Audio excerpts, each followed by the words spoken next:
Halo Pak De. Halo, selamat siang. Wah. Terima kasih udah mampir di kos. Ya, Silahkan memperkenalkan diri. perkenalkan nama saya Abu Rizal Badawi, asal dari Sragen, kuliah di ISI Surakarta. Khususnya minat Minat prodi seni rupa murni. prodi seni rupa murni. Iya, Minat seni minat lukis. seni lukis. Umur baru 24. 24, 25. Ya, jalan ke 25 lah. Masih cukup muda. Lo berapa bersaudara sih sebenarnya? Kalau saya 3 bersaudara, 3 bersaudara. Iya. Apa itu adik, kakak, adik semua. adik semua? Nah, saya anak yang pertama. Lo dulu sekolah di mana sih? SMK, SMA atau di mana? Pondok atau apa? Dulu saya pernah di SMK. SMK. Iya, SMK Muhammadiyah. Agak lelaki sih ya.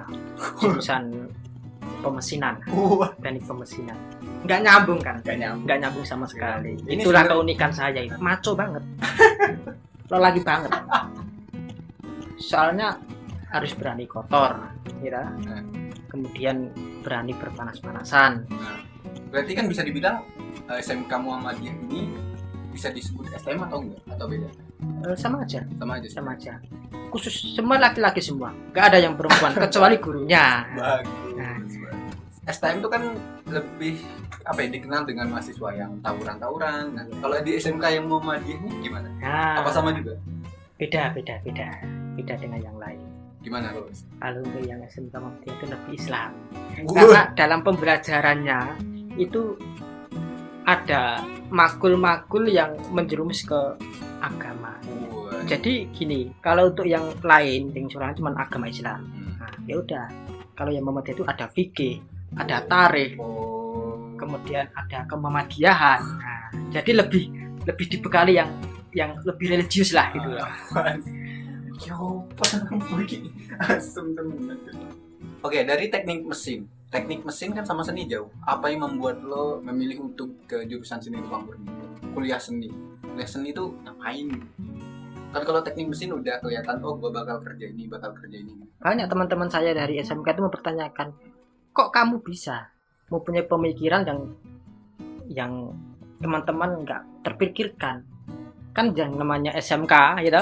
SMK kan orientasinya kerja. Nah, Pasti. tapi kalau saya ya sebenarnya sudah bekerja sebenarnya. Sebenarnya. Nah, di Kalimantan itu di repair body bis selama 1 tahun. Nah, dari situ tuh saya merasakan bahwasanya ya kalau saya merasa kerja seperti ini terus kok seakan-akan itu gimana ya, kan dulu kan saya di kelas tuh ya, pengelasan itu saya mulai merasakan ada efek-efek yang Capek, yang segala macam, bosan. yang jenuh, bosen. Sama-sama. Kemudian dalam segi kesehatan pun juga terganggu. Saya mulai merasakan seperti itu dan ya udah saya resign. Kemudian awalnya saya nggak terpikirkan untuk kuliah. Awalnya cuman belajar karena diajak untuk menjadi, sebenarnya pertama itu saya kan diajak untuk menjadi asistennya lah, asisten di proyek. Padahal kan udah enak banget ya sebenarnya. Asisten Tidak enak. Cuman apa yang diminta oleh bosnya ya tinggal nurutin. Sebenarnya sudah dapat duit sebenarnya. Nah, dari situ saya terpikirkan kalau saya mencoba untuk kuliah biar mendapatkan basic dari lukis mungkin asik mungkin. Itu saya terus kepikiran terus ya, merasa agak bimbang gitulah, memutuskan sebenarnya agak bimbang. Sebenarnya nggak kuliah pun saya juga masih bisa belajar dengan senior kan.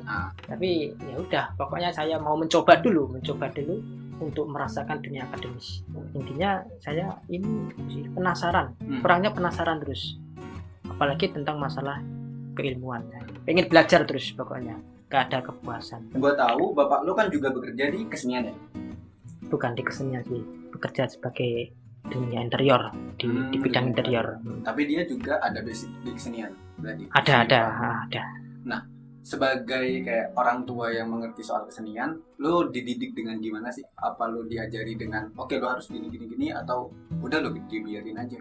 Kalau orang tua membiarkan saja. Senangnya itu di mana, nyamannya di mana. Ya udah, kalau kamu nyamannya pengen sekolah dulu, orang tua mensupport. Kalau kamu pengennya sudah nyaman bekerja di interior, ya udah kamu ngikut. Cuman kan orang tua sudah paham bahwasanya anak ini orangnya senang mencari ilmu lah, maksudnya itu. Makanya ya udah, orang tua support, cuman support aja. Awalnya saya ya begitu antusias. Oke. Begitu antusias belajar seni rupa, terutama minat seni lukis, terutama awal-awal semester itu antusias. Ya mulai dari pertengahan sampai tengahnya lagi. Itu sudah mulai merasakan ini, sudah mulai merasakan. Oh, jadi beginilah rasanya sekolah di seni rupa isi Surakarta. Ya udah, kita jalani aja. Karena udah terlanjur masuk dan orang tua sudah mensupport dan menaruh harapan supaya anaknya itu nantinya cepat lulus. Ya udah, kita jalani. Tidak ada kata penyesalan, nggak ada. Pokoknya kalau sudah masuk jebur, kalian basah gitu loh. Sekalian basah. Adapun nantinya mau kemana, mau jadi apa, itu urusan nanti. Nah, pokoknya kita mencoba dulu. Terus coba gitulah itu. Kemarin kan saya lulus SMK langsung ke Kalimantan. Iya, itu di penjelasan rapper body. Sebenarnya itu juga nyaman, cuman saya merasakan kebosanan. tetap setiap pekerjaan mesti ada titik bosan. Dan untuk mencari obat dari kebosanan itu lo ngapain sih? Kalau gue kan kayak gue bikin video, gue bikin apa, pokoknya bikin foto, bikin konten segala macam. Kalau lu apa? Pelarian. Oh, pelarian titik kebosanan. Membaca Al-Qur'an. Mendengarkan tausiah. Mulia sekali. Iya. Itu salah satu, ya itu. Tapi gak masalah kan, beda-beda. Iya, gak masalah. Karena apa ya? Ini masalah keagamaan ya, karena saya jadi dulunya pernah dibekali sama bapak ibu guru di waktu SMK. Carilah akhirat, maka dunia akan mengikutimu. Siap. Cara bahasa Jawa ya, bahasa Jawa. Nek kowe tuku sapi, mesti katutan dadunge. Dadungnya apa? Dadung itu talinya, tali tampar ini. Siap. Tidak mungkin kamu membeli dadungnya, talinya, tamparnya sapi, kemudian sapinya mengikutimu, mesti enggak. Itu istilahnya aja, istilah ya, masuk biar word of the day. Bicara soal seni rupa, tadi gue udah menyinggung soal seni rupa kan ya. Kesan pertama lo masuk di kuliah seni itu gimana sih? Kayak lo inget gak awal-awal lo ditanyain, lo ngapain sih masuk seni rupa murni? Waktu makrab.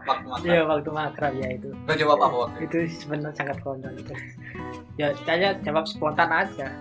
Ketika ditanya tujuan kamu masuk ke seni rupa itu apa, ya saya jawab, ya saya ingin jadi pemborong. Banyak yang ngetawain seperti itu. Nggak masuk akal katanya. Ya udah, ya saya spontan aja gitu. Ngomong-ngomong soal industri gitu ya. Lo kan udah lumayan cukup lama nih mondar-mandir ngejain proyek mencari penghasilan dengan skill seni rupa. Ya. Khususnya di lukis dinding. Boleh dong share sistem kerjanya tuh gimana sih? Atau juga jenis lukisan dinding seperti apa yang lo kerjakan? Kalau mungkin ya pengetahuan umum ya. Lukis dinding kan mungkin oke lo gue dapet job freelance, udah gue garap gitu aja. Nah kalau yang lo kan kayak udah terorganisir banget. Itu gimana sih kalau dari kerja lo sendiri? Untuk pertama deh dari klien memesan lukis dinding itu gimana? Untuk klien memesan ke lukis dinding itu sudah ada yang ngatur itu. Ini kan saya ya sebenarnya bukan pekerjaannya di kantor, saya itu freelance kan. Yang saya pahami dari sistem itu, klien ke kantor. Nah, ke kantornya, ke bosnya. Kemudian ya meeting masalah harga, itu masalah dealnya itu berapa. Nah, kemudian nanti setelah deal disampaikan ke pelukisnya, dengan nominal sekian. Bicara soal organisir, kalau di kantor itu kantor besar gak sih? Kayak ada apa aja di dalam itu? Ada bos, ada apa gitu orang-orangnya. Iya, ada marketing ya. Bosnya itu sebagai marketingnya. Bosnya sebagai marketing. Ya, sebagai marketing, dan ada yang menyusun anggaran, kemudian bahan-bahan juga dari situ. Berarti beda-beda atau satu orang? Satu kantor itu. Kan satu kantor kan sebagai pasar juga dan menyediakan sebagai bahan bangunan bahannya. Bahan bangunannya sekalian berarti. Ya, sekalian. Jadi kita cuman ya modal itu tenaga toh. Oh, berarti cuma kayak ada dua aja nih. Berarti ada bos sama yang pekerjanya. Iya, dua. Di setiap proyek berapa orang nih biasanya yang terjun ke proyek? Ya, kalau berapa orang itu banyak sih. Banyak. Antara sekitar, untuk itu kan kantornya atau CV-nya ya itu bergerak di bidang interior. Jadi nggak semua orang itu mengerjakan lukisan. Ada yang dibagi-bagi sih, ada yang dasarannya ngecat aja, tukang catnya, kemudian ada tukang motifnya, nah, ada atau tukang desain. motifnya, terus ada desainnya juga, dan juga nanti ke pelukisnya. Oh, baru dilempar-lempar gitu ya? Iya, tapi satu proyek. Tapi satu proyek. Iya sih, jadi kerasa agak capek-capek banget juga sih sebenarnya. Gak terlalu capek. Jadi ya udah, kalau yang lukis ya cukup lukis aja. Masalah steker, masalah apa, masalah furnish finishing itu nantinya tukang yang lain. Oh, jadi lebih enak sih. Lebih enak, lebih kalau terkadang. Kalau kita sendiri kan masih yang kebanyakan kan nerima sendiri, ngedasari sendiri, sketsa sendiri, ngedesain sendiri, sampai finishing sendiri kan. Iya. Itu lebih kerasa capek. Kisaran berapa sih yang pernah lu dapat satu proyek deh? Rata-rata lu dapat berapa? Kisaran aja, jangan aslinya. Berapa ya? Kisaran aja, jangan yang aslinya, jangan asli. Kalau aslinya juga gak apa-apa. Ya antara, sebenarnya tergantung itunya. Tergantung proyeknya sebesar apa? Iya. Tergantung panjang lebarnya proyek dan kerumitan sih ya. Kerumitan sama panjang lebar. Panjang lebarnya proyek. Per meter deh kira-kira, kayak per meternya gitu. Per meter ya sekitar rata-rata aja. Yang lo dapet aja nih kan? Iya, ya 200, 300 lah. 300 ribuan. Ya per meter. Beneran? Ya seperti itu aja lah. Mas gitu ya, kira-kira segitu ya. Umumnya. Umumnya gimana? Apa yang motif seperti apa yang lo kerjain? Kayak gaya mural seperti apa yang lo kerjain? Nah, untuk motif sendiri itu kita ngikut sama klien. Kebanyakan itu yang gaya-gaya Cina series. Iya, Cina series. Pakai transparannya itu kayak cat air lah gitu lah. Tapi di tembok. Itu kayaknya seperti itu. Agak susahnya itu tergantung itunya, kliennya. Kalau ngepasi ya. Kebetulan kliennya itu gampang mudah. Nggak suka nggak paham seni, gampang, oke aja. Nggak ada komplain sama sekali.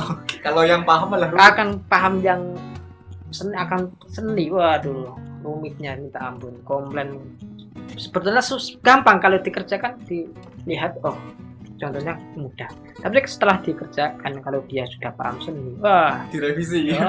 Belum kali revisi itu nggak susah. Kemarin aja pas waktu di Jakarta itu, di daerah Senayan, kita cuma membuat lift ya, pintu lift. Awal pertama ya oke, sketsanya bagus, yang punya rumah bagus, set itu sudah dikerjakan, sudah selesai, minta lagi revisi, maksudnya minta tambahan lagi, warnanya kurang gini. Tapi kalau direvisi itu dirubah bentuk atau cuma penambahan apa-apa aja?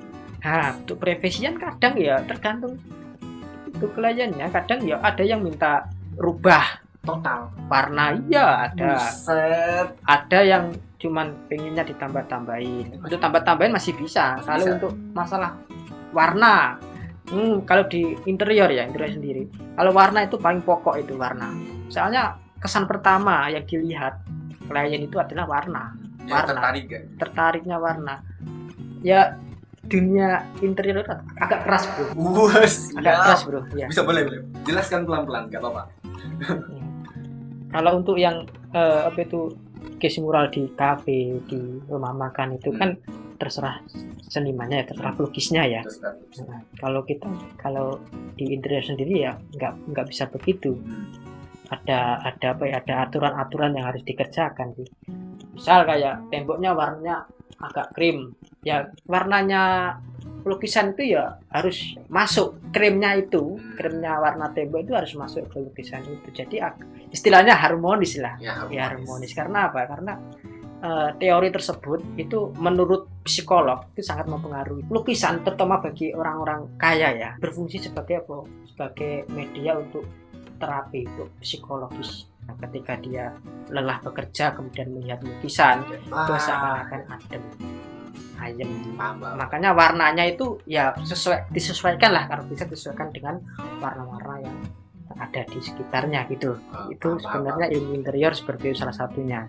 Maka cenderung kok warna ngesoft, terus warnanya seperti monokrom, coklat hangat. Iya, itu karena ya permintaan dari klien juga, dan interior juga seperti itu harusnya.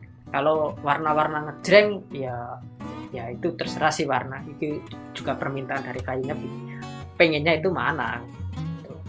Kalau kebanyakan sih ya mintanya seperti itu, yang kayak Cina series, kemudian warnanya agak cenderung soft dan monokrom gitu, karena sebagai media itu ya untuk penenangan diri, terapi.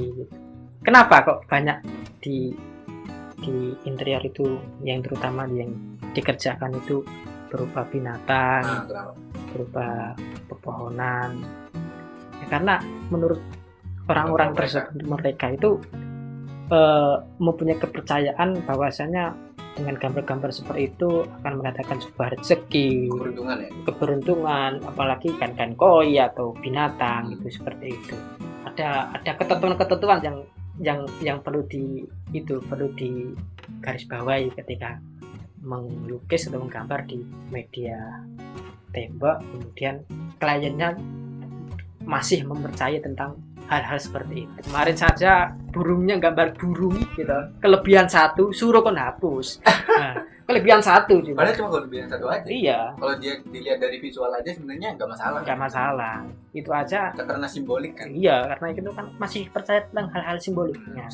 Kalau ada hal yang salah, misalnya perhitungan pun jumlah binatang atau apa, kelebihan atau kekurangan, tetap revisi. Karena udah kepercayaan. Makanya ya ilmu-ilmu yang ada di interior itu sangat perlu dipelajari. Saya banyak belajar di situ. Karena interior sama seni rupa kayaknya nyambung sih. Nyambung, tetap nyambung. Cuman ya itu kembali lagi ke customer sih ya. Mintanya bagaimana. Tapi kebanyakan ya seperti itu. Kadang customer itu melemparkan ke arsiteknya.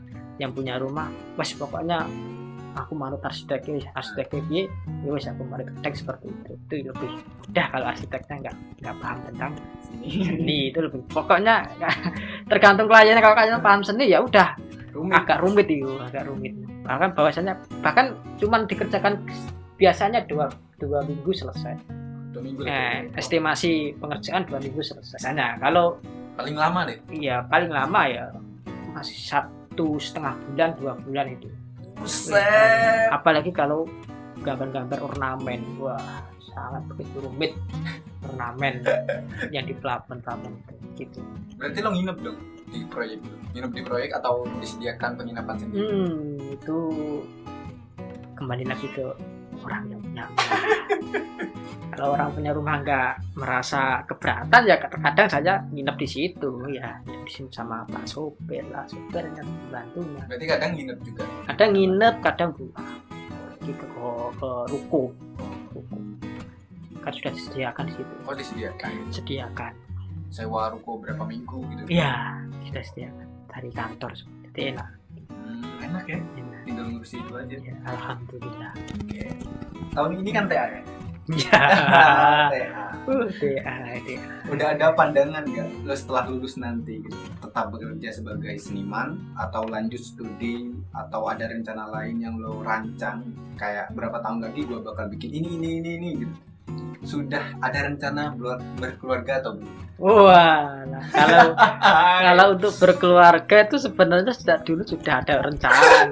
Tapi masalahnya Masalahnya ya belum ketemu sih, ya, belum ketemu. Sebenarnya mas ada rencana mengarah ke situ, cuman kan belum ketemu siapa sih tulang rusuk itu. Belum ketemu, masih misteri kan. Tapi tetap berdoa semoga diberikan jodoh yang barokah. Amin. Untuk pandangan ke nanti setelah DA ya Habis lulus lah gitu. pas lulus ya Kalau mau dagang kayak atau mau ya ngapain? itu masih dalam tanda kutip ya, saya masih mencari. Nah, Tapi kayak udah ada gak pandangan kayak, ini kayaknya bikin ini asik deh. Jualan kayak gitu. ya belum ada pandangan sih, nanti aja lah. Nanti kalau sudah berjalan ya insya Allah nanti kita podcast lagi, kita Wah, siap. Yang bareng ya. Ya moga-moga YouTube ini kan Ya, udah mulai tinggi, ya, udah berjalan. Oke, tetap masih belajar terus. Oke, siap. Tadi gua menyinggung soal keluarga ya, berkeluarga. Dengan umur lo yang sekarang gitu. Dimana-mana di zaman sekarang kan kayak orang-orang udah pada nikah muda gitu. Yang seumuran gua, yang seumuran lo udah punya anak gitu. Udah anaknya udah bisa jalan gitu. Iya. Dari keluarga lo sendiri udah menuntut ya? Kayak bapak ibu tuh udah sering ngomongin gitu. Nah, kalau orang tua ya sebenarnya sudah sih, Udah ngomongin. udah bilang berkali-kali seperti itu. Tetangga gitu, teman-teman gitu sudah bilang sering lah. Sering. Lo menanggapi mereka itu gimana? Ya udah slow aja lah, slow respon aja, karena Karir sih kayaknya. ya saya lebih ke karir untuk berkeluarga ya, nanti sambil berjalan kemudian berdoa. Nah gitu, pokoknya intinya santai adalah nggak usah terburu-buru, nikmati hidup mumpung masih muda. Soalnya dilihat dari kalau saya melihat ya, saya sendiri ya pribadi, saya melihat dari pandangan dari sekitar tetangga kampung-kampung, ketika dia ya ada dua hal sih kebanyakan orang menikah muda. Apa tuh? Pertama adalah tentu ada orang tua. Oke. Kemudian kedua adalah tidak bisa menahan hawa nafsu. Oh, siap. Sebenarnya yang ketiga ya udah, karena dia sudah merasa cukup, sudah merasa bisa menghidupi, siap mental, siap jasmani rohani lah gitu. Dari teman-teman saya sendiri sih ya ada sih yang beberapa itu yang gagal dalam berumah tangga karena sebabkan ekonomi. Maka tadi ya saya garis bawahi ya, makanya dalam pernikahan malah orang ngomong nikah gitu. Dalam pernikahan itu ya nafsu ya sebenarnya penting, tapi tapi ya kalau bisa ya diimbangi dengan dan jasmani dan rohani harus imbang. Karena nafsu piye ra iso. Nah, iya. Harus diimbangi dengan siap mental, gitu, finansial dan lain sebagainya. Gitu. Siap, masukan. Oke. Sekarang kan digital udah gampang banget ya. Lo gak memanfaatkan Instagram lo gitu kayak ini harus diposting gitu. Padahal kan klien juga bisa berasal dari Instagram juga. Sekarang digital kan banyak banget klien-klien dari digital. Sebenarnya sudah. Belum banyak sih teman-teman saya. Jadi ya lebih bersabar lagi lah untuk masalah seperti itu. Begini mungkin juga pertanyaan dari banyak teman-teman ya. Kenapa Instagram Anda itu selalu ada di Instagram orang lain? Abu Rizal Badawi mengikuti gitu. Abu Rizal. Oh gitu. Dan ciwi-ciwi. Oh itu permasalahannya ya. Sebenarnya itu banyak yang mempertanyakan sebenarnya, khususnya cowok-cowok itu. Teman-teman sendiri banyak yang tujuan saya seperti itu. Apa sebenarnya? Itu adalah untuk menambah relasi teman gitu. Walaupun tidak saling mengenal. Siap. Ya namanya juga berjuang kan ya. Namanya juga berjuang. Siapa tahu nanti ketemu kesana kemari, pas ketemu pas-pasan. Ketemu kesemsem. Nah, kita saling menyapa. Oh, itu kayak tahu weruh ya. Nah, kayak tahu sepertinya lihat itu di IG. Dia yang follow atau saya yang follow ya gitu. Anda yang ngefollow Bapak. Kayaknya nggak mungkin kalau dia yang follow. Iya ya itu. Ya tujuannya cuma ini sih, cuman apa menambah relasi dan nantinya ketika pas waktu itu enggak siapa tahu lah kalau kita membutuhkan dia walaupun tidak saling mengenal, tapi kalau sudah mengenal lewat di dunia digital media terutama Instagram gitu kan, siapa tahu ada manfaatnya gitu. Intinya menambah relasi. Klarifikasi. Intinya tapi nggak terlalu banyak sih cewek, cuman berapa. Cowok juga banyak kok. Berapa persen kayak? Ayo kita bandingkan berapa persen. Cowok juga banyak kok. Ya cuman itu sih teman-teman pada seujon. Intinya itu. Bagi saya itu biasa saja. Oke deh, thank you. Terima kasih banget udah mampir ke Kodua. Terima kasih yang sudah menonton video ini. Kalau ada hal-hal yang baik ya boleh dicontoh lah, diambil baiknya. Kalau ada yang buruk ya usah lah. Karena itu cuman ya ngobrol-ngobrol biasa. Pengen tahu aja sih. Ada kekilafan mungkin ada. Maka dari itu saya mohon maaf yang sebesar-besarnya. Sekian akhirul qouli. Assalamualaikum warahmatullahi wabarakatuh. Waalaikumsalam warahmatullahi wabarakatuh.